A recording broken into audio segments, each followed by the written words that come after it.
14 साली जे काय बोलले होते की 15 लाख रुपये तुमच्या अकाउंटमध्ये येणार, अच्छे दिन आएंगे, 15 लाख आले तुमच्या अकाउंटमध्ये. मग कोणाच्या अकाउंटमध्ये पैसे गेले हजारो कोटी?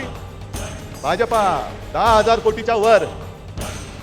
आणि त्यांच्याच त्या सहकारी अर्थमंत्री होत्या निर्मला सीतारामन, त्यांचे पती परकला प्रभाकर, त्यांनी तर उघड सांगितलेलं आहे की हा निवडणूक रोखे हा जगातला सगळ्यात मोठा घोटाळा आहे. जगातला सगळ्यात मोठा घोटाळा करणारा हा आपला नेता तिसऱ्यांदा तुमच्याकडे मतं मागायला येतो.